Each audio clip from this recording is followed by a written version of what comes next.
are now locked in and listening to The Issue.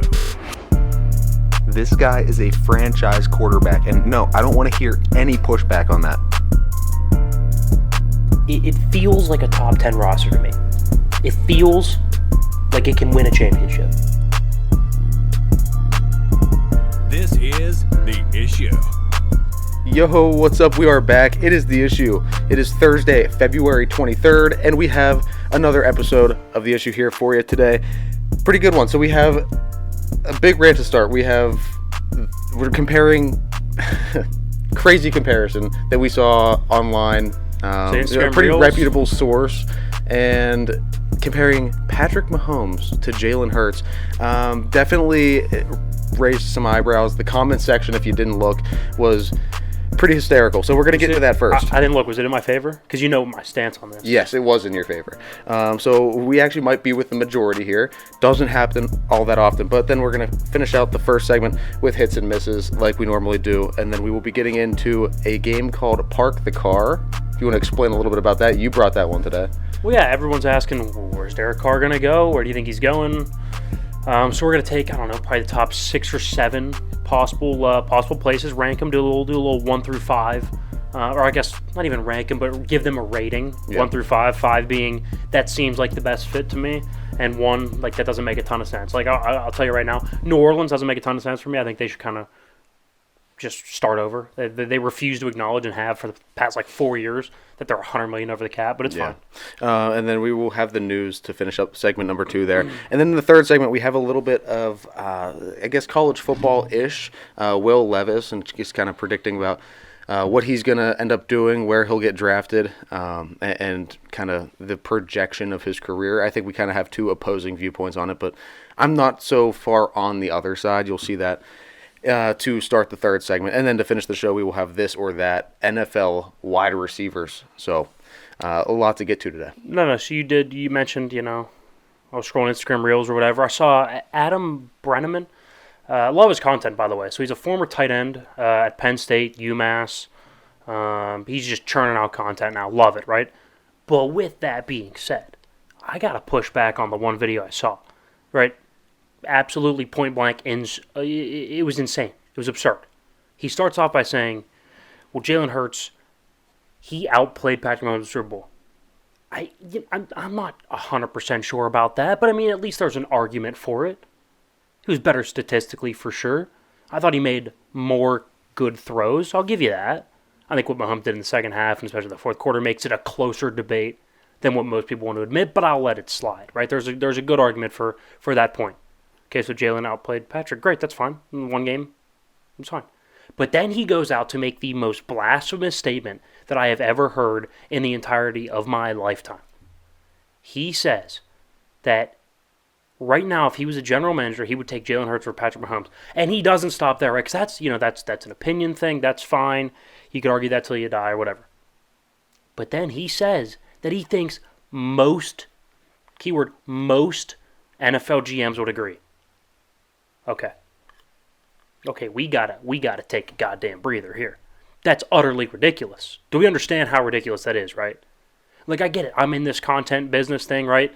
Sometimes I'll I'll exaggerate a little bit to make it flow a little bit better, to make it sound better here, to appeal to this audience, right? That's kind of part of the game, right? Most of the time, I would say 99% of the things I say are 100% accurate. Every now and then, you bend it a little bit to make it flow. Right, that's kind of how it goes. To get a couple extra clicks. I get it. That's normal. This is a jump, a leap that's not normal. This is not a normal leap, a normal exaggeration. This is downright categorically false. Join me on this 3-pronged attack to down this argument because I can't stand it. I can't let it stand any longer. Prong number 1 here. Patrick Mahomes is significantly better when it is required. It's actually a Brandon Staley quote. Brandon Staley phrase that he uses all the time, talking about Justin Herbert usually, but he always says he gives his greatest when greatness was required most, right? And that is pretty true of Herbert most of the time. I would also say it could not be more true of anyone but Patrick Mahomes. So what does that mean, really? That means on crucial downs and crucial spots against the best teams in the biggest moments, Patrick Mahomes is far and away the best quarterback. Right now in the game, you could argue of all time. Let's start with just playoffs, shall we? I think that's a pretty important place. That's pretty important. If I'm going to build a franchise, I want some success, right? Right now, you could argue Lamar Jackson in the regular season, he wins like 82% of his games when he starts, that he'd be the best quarterback to go with. Yeah, but in the playoffs, kind of tapers off, kind of gets hurt a little bit, right? So Patrick averages about 292 yards per game, 5 touchdowns to 1 interception, touchdown to pick ratio. I think it's like 35-7 all time. 107 passer rating. For reference, if he averaged that for a career, he'd be legitimately far and away the best quarterback of all time. Wouldn't even be close. Oh, by the way, he does. How about Jalen? Jalen had a pretty good run, huh? Wrong. Averages 209 yards per game. 4 touchdowns total to 2 interceptions. 85 pass rating. I don't want to hear, oh, Jalen runs. I didn't include Patrick's running stats either. Oh, it's not that important when Patrick runs? Ask Philly fans about the Super Bowl if it was important or significant when Patrick ran. Or go ahead and ask the Titans fans from 2 years ago if it was significant or important how much Patrick ran. So I don't want to hear, oh, the running stats. No. I didn't include him for either quarterback. Because at the end of the day, you got to win throwing the football, especially in the playoffs. Yeah, I think it was, I don't even think it's close to say that Patrick. That's not even a big argument, to be honest with you. Oh, how about third down? Right, that's the money making down. Oh yeah, Patrick completes 63% of his throws, averages almost 10 yards per play, 58 touchdowns, 20 picks, pass rating of 110. Oh no, he's better on third down, pass rating of 110 than he is regularly. Oh, that's interesting. How about Jalen? Nope, completes 55% of his throws, averages just 8 yards per play, 10 touchdowns, 8 picks, pass rating of 81. 81. That's like left-handed Jared Goff bad. That's awful. That's Matt Ryan this year. That's Matt Ryan. Let me try to put it into perspective with a young quarterback, because we're building a team around this person. You're a GM. You're taking him to start. That's like me saying, let me start my franchise with Davis Mills. That's the stats right there. It's laughable. I will now rest my case on point number 1. Point number 2. Well, Jalen must be really good against the good teams, against the winning teams, right? They always seem to win those games. Well, no, you'd be wrong again there. And we'll even get away from stats here. If I went into stats against winning teams, it wouldn't even be close. Mahomes is significantly better. I won't bore you with those, though. We'll just stay with team stats, the important ones, wins and losses. We'll go black and white, boil it down. Who wins more against winning teams? Well, that's interesting. I'm looking at Jalen Hurts right now. He's played an exact 16-game season. I know the season's 17, but we all in our heads still think of a 16-game season. Jalen's 7-9. He's a sub-500 quarterback. Well, how about Patrick? Well, he's got a little over 2 seasons, and he's 24-13. That's roughly a 12-5, 12-6 if you include a playoff loss type season. Huh. That's interesting. I rest my case on point 2. Point number 3. Why? I would imagine Patrick has better help, right? Well, I mean, he must be throwing to just all-stars around the board, huh? Must just have a fortress up front, dirty running game, just at best defense in the league. Nah, you'd be wrong again there. Nah. On the top, 9 contributors on the offense, including the offensive line and the weapons, the Chiefs spent $48 million this year. Same amount of players, the top 9, including offensive linemen for the Eagles. Now they spent $51 million. I know it's only a $3 million difference, but again, it's about the same. And Patrick did, significantly better. Patrick's had his offensive line completely rebuilt in 2 years. How about they just said, hey, there's your best receiver. I know he makes your job super easy. He's actually going to head down to Miami. And no, hear me out. We'll give you Marquez Valdez-Scantling. And TikTok boy Juju Smith-Schuster. And he said, yeah, okay, I can work with that. That's fine. Not only did he work with it, he made them Super Bowl champions. Super Bowl champions. Oh, and by the way, his defense was, I think 15th or something like that. The Eagles was, what was that again? Oh, that's right. I forgot. The best in the league. I completely, record setting, some might say. It's interesting. No, but you're right. No. Jalen Hurts with more help and can run the ball. I'll give you that. Jalen can run the ball better. So Jalen can run the ball better. He's got some more help from teammates around him. He's got to be better, right? We got to be able to pick him. No, he's worse in the playoffs. He's worse on third down, worse against good teams. I mean, what else do you need to look at? Is that, I mean, if we're playing the comfort game, if it's all about, well, actually, from a clean pocket, Jalen throws just as good as Patrick. Yeah, so does Jared Goff. But nobody's arguing, should we start our franchise with Jared Goff or Patrick Mahomes? Go look at Kirk Cousins from a clean pocket. His pass rating's like 120. Yeah, obviously. Give me a clean pocket. I'll stand there and pick some people apart. I got a wing. Like, come on. Like, that's not even a conversation. Well, technically, if this and if that. No, that's the thing. That's the thing about Patrick, is that none of that matters. None of it matters. There is no if that. There's no if this. There's no, well, what about that? And if we take away this. No, it's, hey, you have one leg. You're throwing to backups. Your offensive line's not very good because we have had to rebuild it. Go win a Super Bowl, kid. Go win a Super Bowl. And he goes, yeah, okay, got it. Yeah.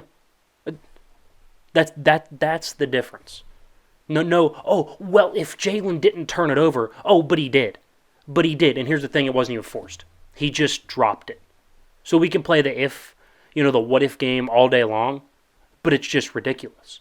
To say that Jalen Hurts would be who you would start your franchise with today over Patrick Mahomes is utterly ridiculous. And I like Jalen. He's a top 7 quarterback in my eyes. I'd take him over the rest of the league outside of that top. I'd put Jalen at 6 or 7. And outside of the guys above him, I would take him over any other guy. Lamar, yeah, I'd take him over Lamar. Deshaun, easily. I like Kenny Pickett. I'd take him over Kenny tomorrow. It's not even close. But to say Mahomes, that's a different level. I won't tolerate it. No, it's about the big moments. It's about when you have the cards stacked against you. Are you going to perform? Patrick does it every single time. Every time. And it's amazing to watch. He raises his play, yeah. which is, it's just ridiculous. 13 seconds, no timeouts. How many yards? Like somewhere around 90-ish. It's not even close. It's not even close. No. Yeah, I talked about Jared Goff. He's actually he's the topic here for hit number 1. So let's go ahead and get into hits and misses. Hit number 1 here. So I find it quite hilarious when people want to bang on Jared Goff. I distinctly remember who said Jared Goff's going to be good this year. That's right, we did. Yeah, we called that one. Who threw for almost 30 touchdowns this year in freaking Detroit? That's right, Jared Goff did. I was right. He was a Pro Bowler. And people want to say, oh, but the NFC's weak. Okay, but he deserved to be a Pro Bowler. I'm sorry, 29 touchdowns, but he had like 7 picks. Yeah. He had a QBR or pass rating or whatever in the high 90s.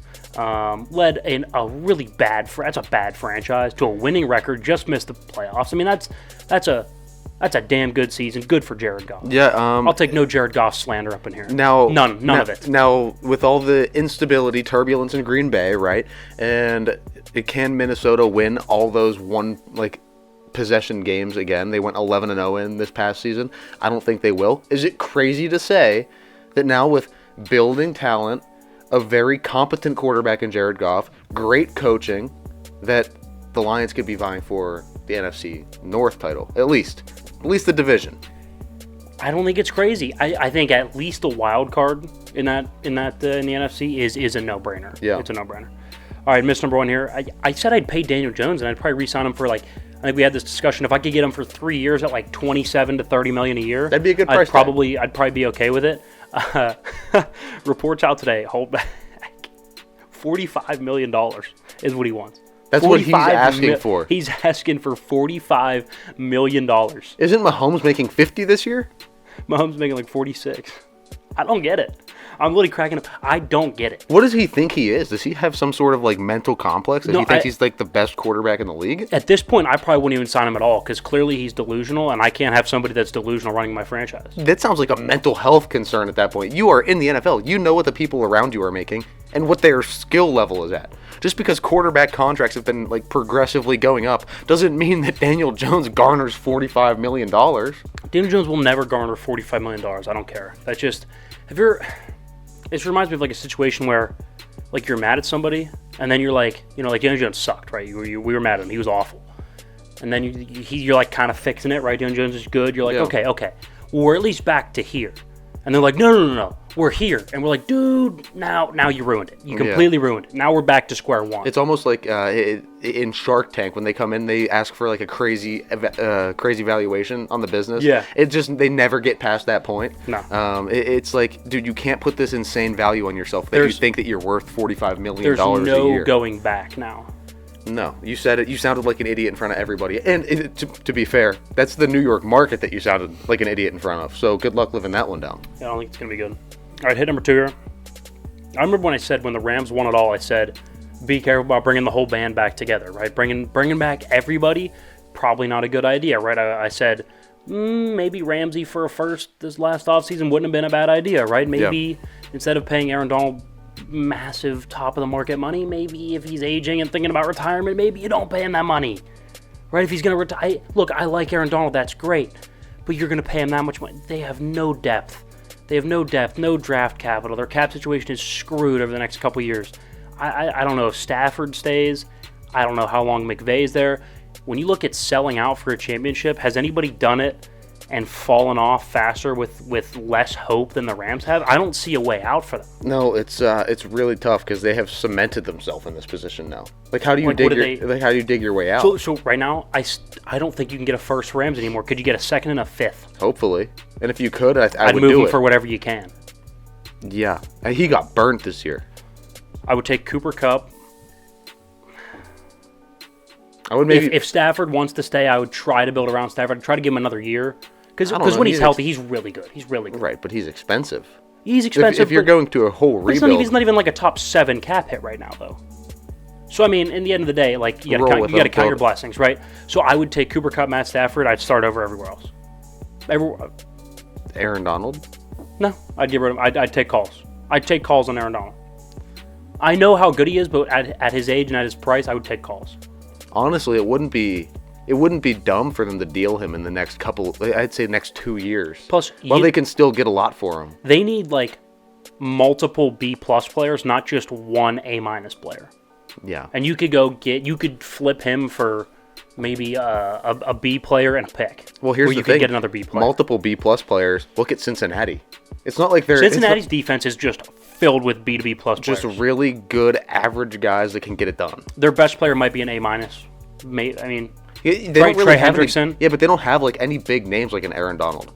But look not where really. they've gone. Not really. I agree with you. I agree. All right, miss number 2 here. I've been a pretty big Lamar supporter, right? I said, especially in the regular season. And I know people are like, well, what about the playoffs?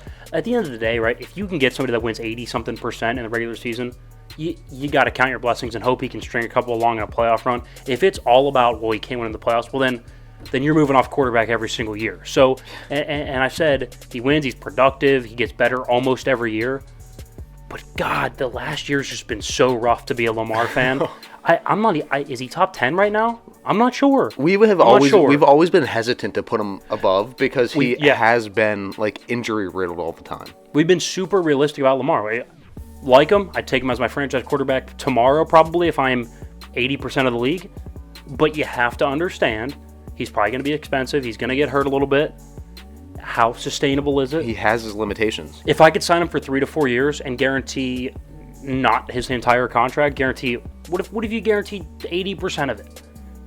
Could I sleep at night? Probably. Okay, would I do that? Yes. Am I going to sign an 8-year fully guaranteed contract? No, that's just ridiculous for a type of player like that. Give me a percentage here. Percentage chance that he leaves Baltimore. Baltimore? Yeah.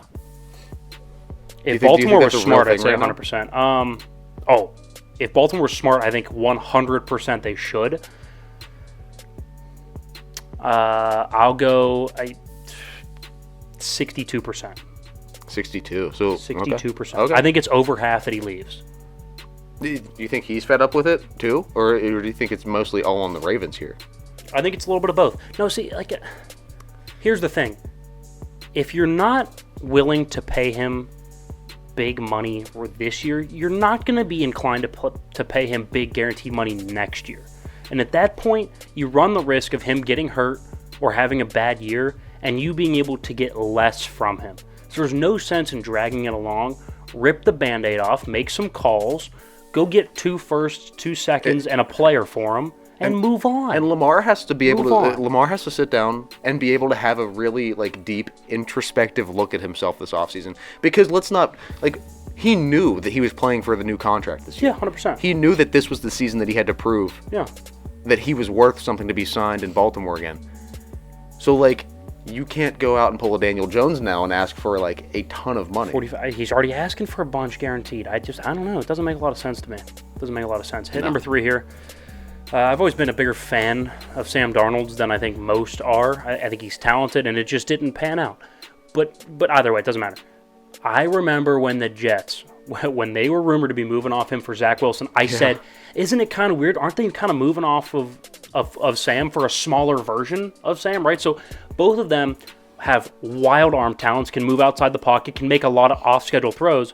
The problem is the on-schedule throws, the timing, and the reckless nature that they play with. They're off a little bit, yeah. It's the same quarterback. Zach's just 6'1", Sam's 6'4", isn't it? It's the same quarterback. Yeah.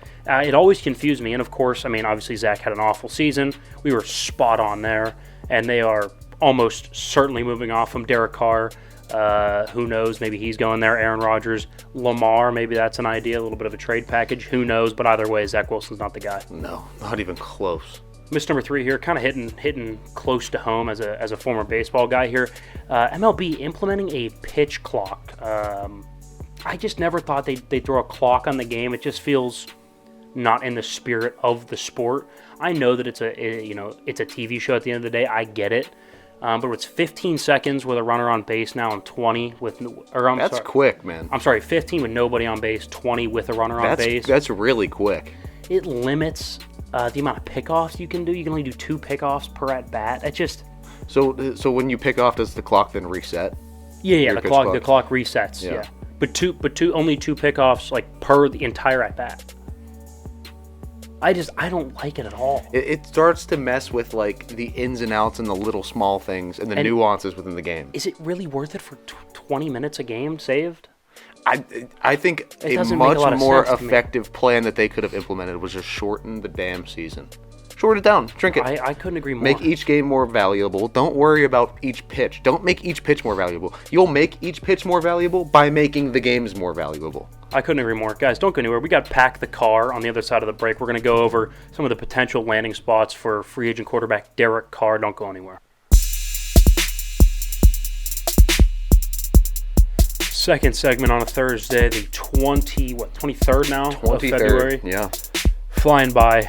If you missed the first segment, or if you're just watching this segment here, go back, watch the first one. You know what? I don't want to brag, but it was a damn good rant. I'm going to say it. I'm going to say it. Yeah. And I think it's going to be one that a lot of people agree with too. So it's going to be one I think it's going to do well. And then we had hits and misses per usual. This segment here we'll have Park the Car, little game on Derek Carr. Where is he going to land? And then, of course, the news in this segment per usual. But yeah, so Park the Car.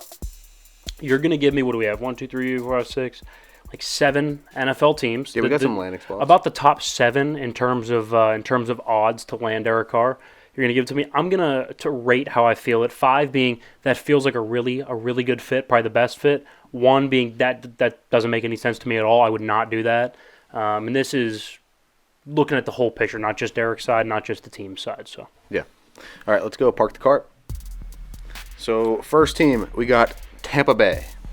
See, Tampa, I'm going to give it 2. I don't feel great about Tampa. So now, it was originally my pick for Derek Carr to go to Tampa. I thought more about it. They're going to be over the cap. Derek's not going to be very cheap.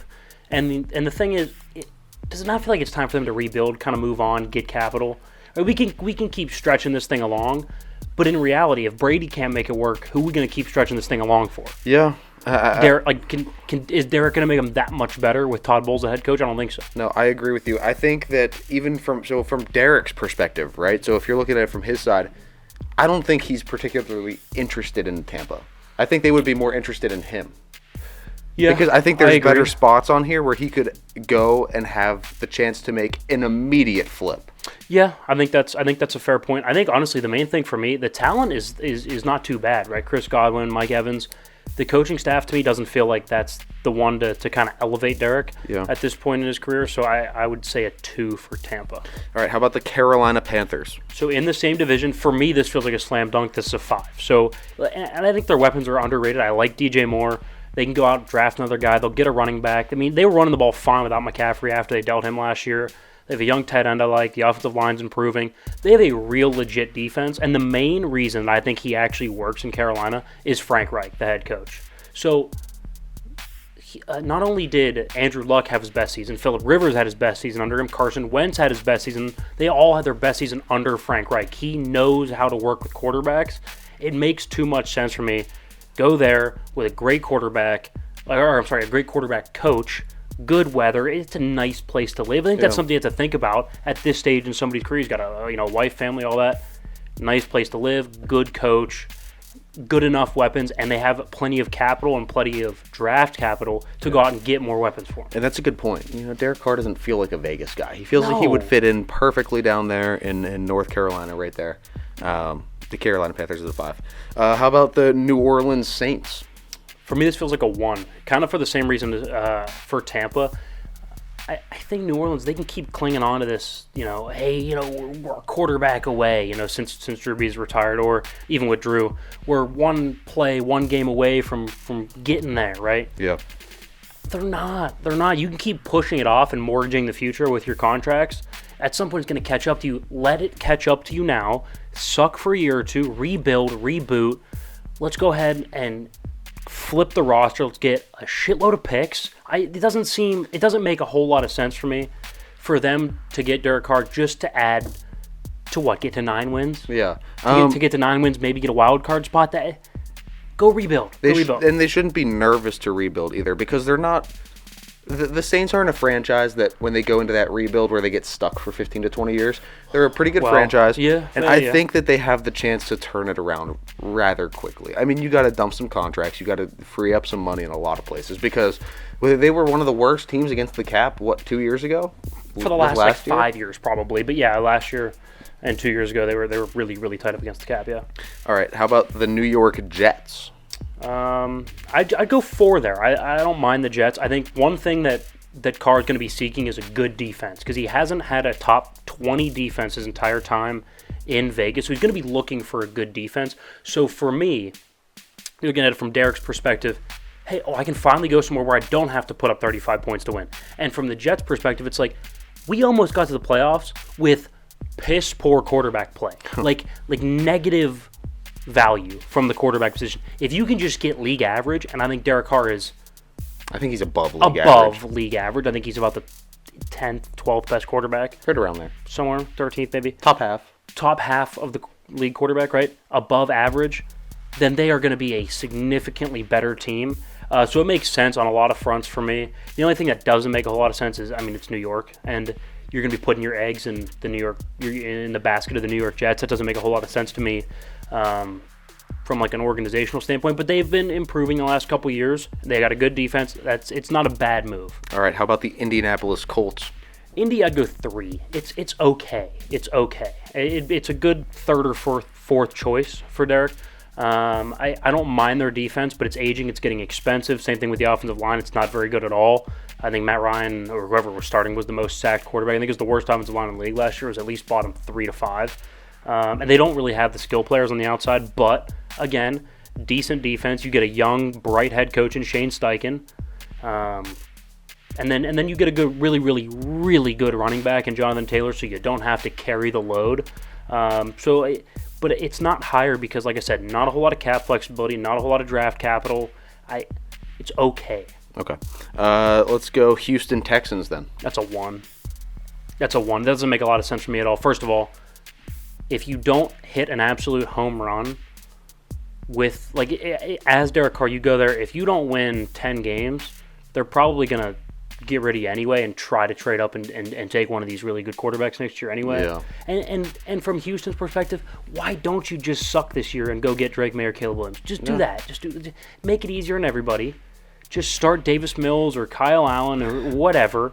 Just suck, tank, and go get one of the top quarterbacks and become interesting again. It's just, it's really tough to sit here and say that even a Derek Carr, anybody's patch those holes. No, they have so many other problems that are going on. Like they say, when you're going to sell your house, don't just put a coat of paint on it. I feel like Yeah. Derek Carr would just be like coat of trying to paint. paint a house that's like half burned down, half caving in, and cracks in the foundation. Like, you need to address the bigger issues first. I don't think Derek Carr is going to be the guy to help you figure that one out. See, one thing I always think about, right? The top about 8 quarterbacks can go to a place and it doesn't really matter how bad it is. They're going to make them competitive right away. Like Josh Allen, Herbert, Mahomes, Burrow, Hurts, Trevor Lawrence, right? Now, granted, it took him getting the right coach, but DeMeco Ryans will be a fine coach. Like Caleb Williams isn't even in the league. Does it not seem like as soon as he enters, he's already about a top 8 to 9 quarterback? I mean, let him solve that mess. Derek Carr does not need any of that at this stage of his career. No, he doesn't. Last team here, let's go Washington Commanders. I'll give it a 4, actually. So they go ahead and get Eric Bieniemy. I think who is a really, really smart offensive coordinator. Now, we'll talk about the Bieniemy move here in just a second. I don't love the move for him, but again, we'll talk about it in a second. For Derek, it makes a lot of sense. Really good offensive coach. You'll get a really strong defense. Nice skill players. Curtis Samuel, Terry McLaurin, 2 good backs, a decent offensive line. It makes a lot of sense for him. And again, you're in the NFC, so you don't have to light the world on fire and you could still make the playoffs. Now, toughest division in the NFC, but at the end of the day, you got to go through Dak, which I like Dak, but you got to go through Dak, Daniel Jones, and Jalen Hurts. Right. Yeah. That's not that bad. It's not that bad. It's not going through Mahomes, Justin Herbert, and Russ. And Russ, who I know he had a down year, but Russ. I mean, either way, just getting out of your division helps you out a little bit. Yeah, no, I agree. So I'll give that a 4. It's not higher because I don't love the head coach. I don't think Rivera's that special as a head coach. And I like Bieniemy, but he's not proven. So I'll go Commanders at 4. So I think as of the Park the Car game, I got the Panthers as the best landing spot for Derek Carr. Is that your prediction? You're going Panthers? Yeah, I think that makes the most sense. Like I think Frank Reich. Okay. I'd put that as my number 2. I like the Jets. You like the Jets? I think the Jets are going to be able to do it. Fair enough. All right. This is a good game, though. For you. All right. Let's go ahead and pivot to the news. Like I said, Eric Bieniemy is going to be story number 1 here. So former Chiefs offensive coordinator Eric Bieniemy has accepted the, again, offensive coordinator job for the Washington Commanders. So a lateral move doesn't make a ton of sense to me. My first thought is, okay, so he wants to go call plays, but going to a chaotic organization with right now it's Sam Howell or Taylor Heineke or Carson Wentz at quarterback? Yeah. Or you could stay with Andy Reid and Patrick Mahomes and win more Super Bowls. This feels like a spot where almost like a McDaniels to a Belichick, where it wouldn't be the worst idea in the world to just be a coordinator. Yeah, to be the best coordinator that there is. This almost seems like a very just like individualized move. Like, he wants to move up the chain. He wants to, I would assume, head coach someday. I feel like that's the end destination for every significant coaching role in the NFL. I agree. Like, every coordinator aspires to be a head coach one day, and he's trying to do that for himself. But I don't think in this situation this is the time. Like, even if you are considering moving, then go to a better organization. That's garbage. Sit at the Chiefs for a while. Wait for that dream offer to come in. Don't go jump at the Commanders, because now your success as a coach really relies on the subpar talent that's in Washington. Because now if they go out and suck, it might not even it's not going to be on you at all. 0. So the fact that your entire destiny now rests in the hands of an unstable team that hasn't really won much at all, I mean, that's just tough. You know what really bothers me about this story is now everybody's coming out of the woodworks. The fact that yet another African-American coach has not been able to get a head coaching job. That's weird. DeMeco Ryans lasted on the market for about 5 minutes. Yeah. I'm just saying. That's weird. DeMeco Ryans was on the market for roughly 37 seconds and got swallowed. Yeah, right, so I just don't. 100%. I mean, we won't have that talk, but I'm just saying. All right, story number 2 here. Report out from former Packer reporter Bob McGinn, a well-known guy, used to cover the Packers, all that, that the Packers are, quote, disgusted with Aaron Rodgers, and also, quote, that they are done with him and looking to move off him. So, I mean, obviously this isn't right from the team. Former reporter still probably has some ties in the organization. Absolutely has ties. I don't think it's so bad. And I think they probably should move on from him. And I myself am not a huge fan of Aaron either. So I kind of get where they're coming from. It's getting a bit ridiculous at this point. He's going sitting in the dark. Like, I'm just done with it. I'm done with it, and I get Green Bay being done with it. So I don't know. What's your 2 cents? I mean, look, think about it. Put it into perspective for like your average person.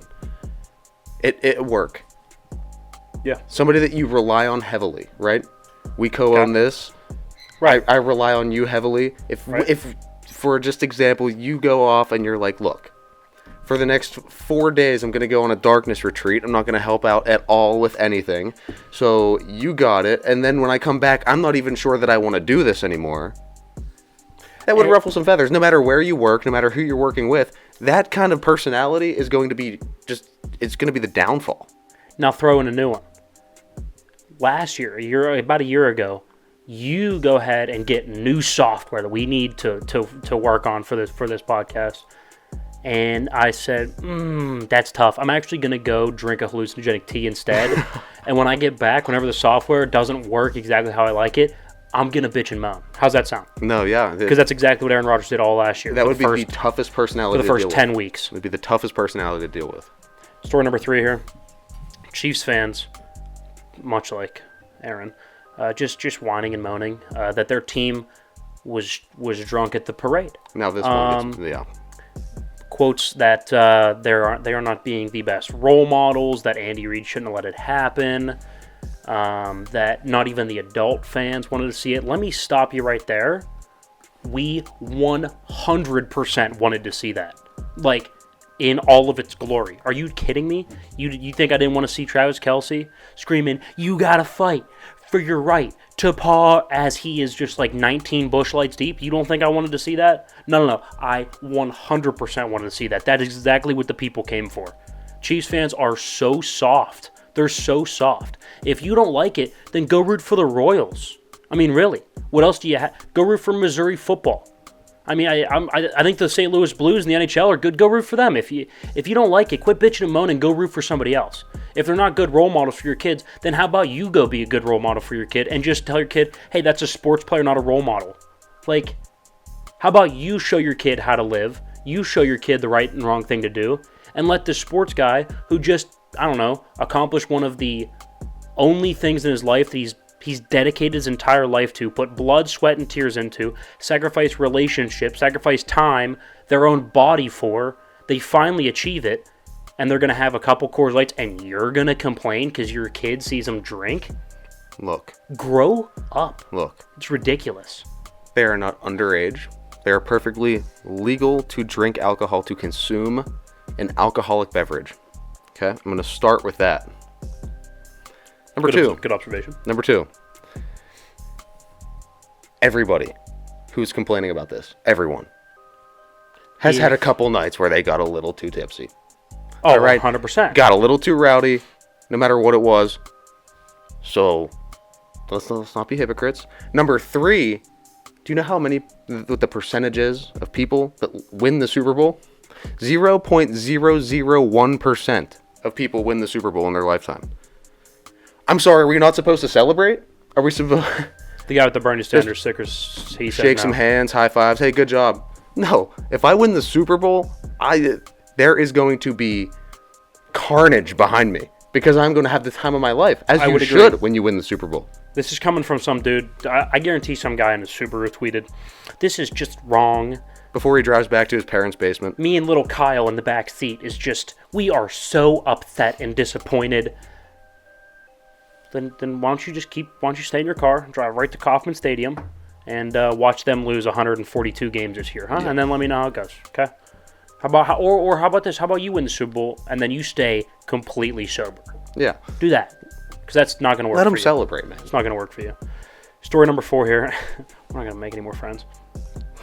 Former NFL player Marcellus Wiley has come out in support, I would say, of women. Yeah, support of women, saying that he is not a fan of transgender male to female persons competing against biological females, from birth females. Can we take a second? Can we give him a standing O, or at least a round of applause? At least someone said it. At least somebody said it. Feels good. It's about goddamn time. We have some somebody people said it. on our side. It's about goddamn time somebody said it. I couldn't agree more. It's getting a bit ridiculous. So you can be 832nd in the world in college swimming, and then you switch over, and now you're top 5. Look, Is that how it works? there are obvious biological advantages to people Who went that are through puberty transgender. as a freaking dude? And then have You're 23 years old, and then you switch? higher muscle mass, higher bone density. Literally every important biological piece For athletics. for athletics Yeah. and for excelling, you have the advantage. So I think it's 100% unfair. I don't know why the entire left side here isn't standing up in support of women, because they are getting beat at their own game at this point. It just doesn't make sense to, I don't understand why we try to say, oh, but it's the same, but it's not the same. Like, I don't understand. It isn't. It's not the same. I don't get it. Just why do we have to make everything perfect and the same, fits in the same bucket in the same category, and everything's perfect? No, there's differences in men and women and people that are in between and choosing and transitioning. All right, You can't even classify because there's a new one every day. There's differences, and if we just embrace the differences and still treat people with respect, then we're fine. Why do we have to act like there's no goddamn difference? Because we all know there's a difference, and it's getting a bit ridiculous at this point. Marcellus Wiley, thank you for standing up. Yeah, feels good. That's all we got for the news. I'm fired up. Yeah, that was a in-your-face kind of news segment right there. But that will close up the second segment. When we get back, we will discuss Will Levis, Kentucky quarterback looking to get drafted. How is he going to play in the NFL? We'll discuss all of that. And then, to finish the show, we will have This or That, where we go over NFL wide receivers, pick who we would want to start our franchise with, right on the other side of the break. What's up? We are back. It is the third segment of the issue here on Thursday, the 23rd, February 23rd. We said that last segment. I forgot it already. Sorry, I forget it every time. Yeah, we're going to be talking about Will Levis. I'm a bigger Kentucky football fan than most. I went there briefly for a little bit, and I've started to follow Kentucky football a little bit more. I've watched Will Levis a lot. Yeah, they are on the rise a little bit, and they've had some good seasons. Projecting him to the NFL, though, is a trickier thing to do. So I've heard a lot on Twitter recently. I think I found a comparison. You have a comparison? Yeah, you have a rant to start off this segment. We're going to do that first and then kind of discuss. I have my side. Tim has his side. And then we'll have This or That to finish out the third segment. But yeah, so I think I found the perfect comp. So I'm not really sure, if Will Levis is a top quarterback in this draft. In fact, I really don't know about any of these quarterbacks. I think Bryce Young's a little bit too small. You go look at a picture of him and Kyler next to each other. They're about the same size person. That's really small. CJ Stroud's good, but I have some worries about, his ability to actually excel as a passer. But especially with Levis. There's a lot of banter of, he's Josh Allen, and he's got Herbert's size in his arm, and okay, that's great. Let's relax. Let's find a more reasonable comp, right? And you hear, but he's got the mental aspect. Okay, pause. I remember, and I don't know why this name sticks in my head, but I remember it, probably because there was so much hype coming out of UCLA, Josh Rosen. I was told that Josh Rosen has the brain of Tom Brady, prime Matt Ryan deep ball, and Jay Cutler zing to it. He was downright awful. He sucks so bad, okay? Josh Rosen was terrible. Now, granted, I sit here, on my throne, per se, saying that he sucks. He's about 700 times better of a quarterback than I am. But compared to the NFL level, he was downright bad. Yeah. As Stephen A. Smith said, the man's a bona fide scrub. He cannot play the game of insert football as opposed to basketball. Anyway, so I like Levis. I think he's going to be a little bit better than Rosen because I think he's got a little bit more it. He can run the football a little bit better. I think he's got a bigger upside, bigger arm talent. But I think it's so reliant upon where he lands, right? And that was so true of Rosen. Rosen landed with the struggling Cardinals with Steve Wilkes as the head coach, who got fired after that season. and they moved off both the coach and the quarterback, went to Cliff and Kyler, and then look what happened, right? So it wasn't a good situation to be in. So that's the name that keeps popping back into my head when I think of Will Levis. Will Levis, Josh Rosen. I don't know why that's the name. So Levis is in the SEC, which means that's probably the most NFL-ready conference, I would say. Let's look at just his SEC games from his best season. 2021 was his best season. Let's go basically his NFL-style football games, his SEC games. Let's go look at his stats. So 8 games, 65% completion percentage. Not bad, actually. 13 touchdowns, 8 picks. A lot more picks than I would like. In 8 games, 8 picks, a lot of picks. 175 yards per game. And that's not very good. It's not very good. Less than 200 yards per game.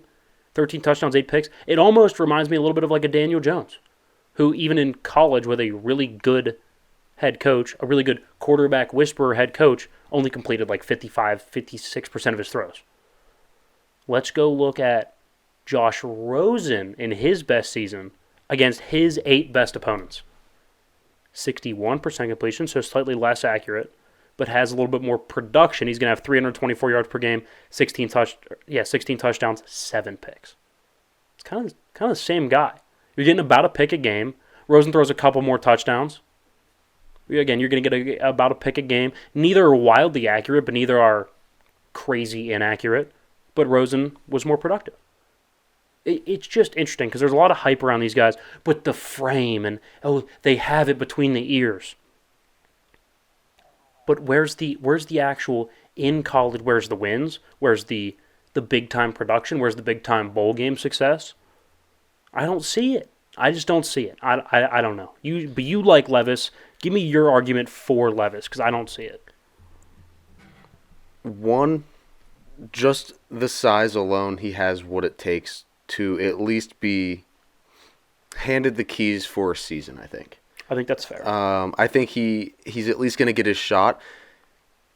And it does remind me, like, yes, Josh Allen's stats in college were worlds better. But he was still risky with the football when he was younger. That's he fair. still made a lot of mistakes, even year 1, year 2 in Buffalo. Oh, 100%. It took him a while to get going. The measurables are there for Will Levis. And I think that's the one thing that helps him stand apart from the rest of the quarterbacks, at least in his class. Because like you said, they are all undersized. Right. So I think that's the biggest thing. Look, Will's not undersized, but the other two. Right. My position on Will Levis has always been very realistic. I think he has a high ceiling. I think he could pop. I think he has everything there that he needs to be able to be a great quarterback. He has the size of Josh Allen. He moves like Josh Allen. And he has a cannon arm. You remember that video that went viral on, what was it, TikTok? Throwing in shorts and a T-shirt. I don't want to hear it. Either way. I know what you're talking about. Either way. It's a good arm. It's a good arm. He has a cannon arm. He was risky in college. He made a lot of mistakes. But I think playing in the SEC does say something to that. You're throwing against a lot better defenses than a lot of these guys were. That's fair. So I think there's an argument to be made that he can succeed and do well in the NFL. I'm not sure what percentage likelihood that is.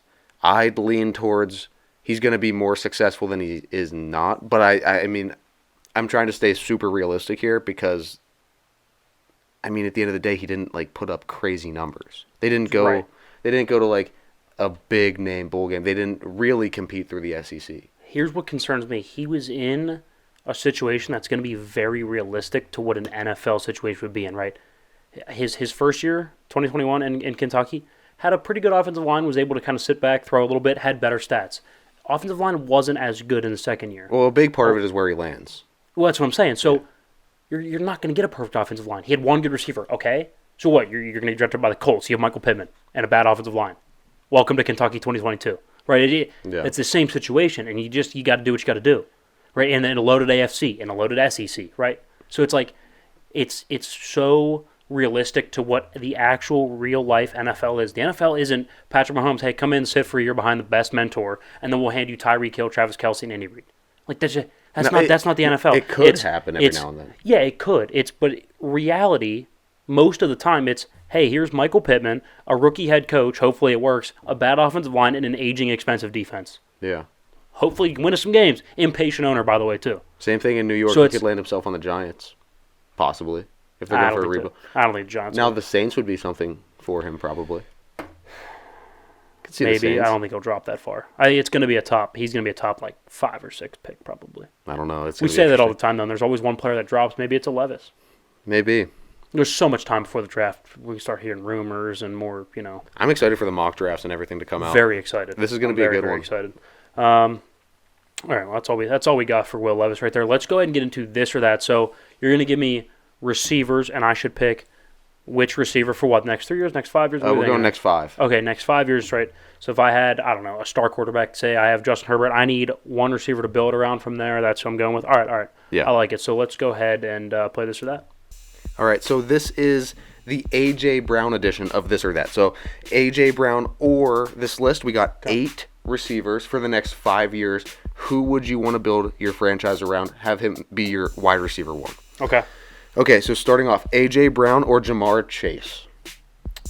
That's a tough one. I'll go Jamar. I think Jamar, first of all, what he's able to do route running wise, I think he's a more precise route runner than A.J. Brown. Plus, I think you got to factor in, if I'm factoring in, is it just the receiver skills or am I factoring that Joe Burrow's throwing to him? If it's not that Joe Burrow's throwing to him, then never mind. But my point is Jamar's a more refined route runner. I think he can get a little bit more vertical as well. Now, I know A.J. is a lot better after the catch, so that's cool. But Jamar Chase has more high-end speed, a little bit better route running, can get a little more vertical, so I'll go Jamar Chase. All right, how about A.J. Brown or Stephon Diggs? That's actually tough. I know they're both wildly talented. I'm going to go A.J. Brown. I think for the next 5 years. Look, Diggs can be a little difficult. He forced his way out of Minnesota, which, I mean, it's Kirk Cousins. So Can you blame him? I can't say, right. And so I kind of get that. But I think A.J. is a little bit more, and I hate talking about somebody like as a teammate, but you saw Stephon Diggs when it got tough in that playoff game. He's over screaming at Josh Allen on the sideline. He's giving him the what's going on, right? And I like the fire from like the competitive edge, but let's be a little more refined about it. Yeah. I don't think I'm going to get that type of outburst from an A.J. Brown. And I think going next 5 years, Stephon Diggs has been in the league like 7-8 years already. Mm-hmm. So 5 more years, yeah, I'll take A.J. Brown. He's younger, a little bit more vertical, can get upfield better, so I'll go A.J. Brown. I think the size and the durability has something to play in it, especially at the receiver 100%. position. Yeah. You see a lot of guys just For deteriorate quick. All right, third one here, A.J. Brown or Jalen Waddle? Wow. Because, dude, Jalen is just starting to pop. Jalen is a really, really talented player. So, you look at those next 5 years. I'm gonna go slight edge to A.J. Brown, kind of for the reasons you said, durability, size. Mm-hmm. Also, I think there's something to be said for, hey, it's third down. I got a big dude on the edge where I can just throw it up. He's just a big guy, big catch radius, strong hands. Not that Jalen doesn't have a lot of attributes that you like, but when push comes to shove, he's covered. I can throw the ball up. A.J. Brown is going to come down with it more times than Jalen Waddle, so I'll go A.J. Brown. Okay, yeah. I think Jalen Waddle has possibly the highest ceiling. I was going to say, what are your opinions so far? You giving none of yours? I mean, so far, I would take Jamar Chase over A.J. I would take... I don't know. I'm really leaning Stephon Diggs. I like him. I would take him over A.J. Brown. And then Jalen Waddle. You're going Jalen? You're going... I'm more, I'm going to go Jalen. Just because I can understand Jalen. You're really going to go Diggs. His upside is so You're going to go high. Diggs. Yeah. All right. I mean, he's good. I don't know. He's really good. I agree with you. For the next 5 years, you're going to go Diggs? I don't know. Force his way out. Already kind of unhappy. I'd say those are 50-50 for me. All right. Fourth one. A.J. Brown or Cooper Kupp? Ooh, sorry. That's another close one. See, the thing about Cooper Kupp, whenever I watch his games, even when he's breaking records last season, everybody knows on crucial downs they're going to Cooper Kupp. There's still plays where there's nobody within 8 yards of him. I don't know how he does it. The way he's able to get separation at the top of the route, that always ages well. It's very Jerry Rice-esque. Now, I know he's not Jerry Rice, but it's very Jerry Rice-esque in the sense everybody know the ball. You know the ball's going to Jerry Rice, of course. But he was always open. Yeah. I'm going to go Cooper Kupp slightly. I don't think his game is as hingent upon physicality Now, I know AJ is a little bit more durable than say, like a Jalen Waddle, say a Stephon Diggs, but kind of reminds me a little bit of like a Cam Newton, where it's like he's so physical that he's going to use his frame to his advantage. How long is it going to last? Cooper Kupp, craftiness, routes. I'll go Cooper Kupp slightly. I'm going A.J. Brown. Going A.J. Brown? Yeah. I just think... I feel like I'm probably the minority, so I'm not going to sit here and be like, what? The like, catch radius, I kind of get that. The catch radius is better. I would say... Dude, I've seen Cooper Kupp. Look, I don't know. when A.J. Brown plays, it looks effortless. It looks effortless.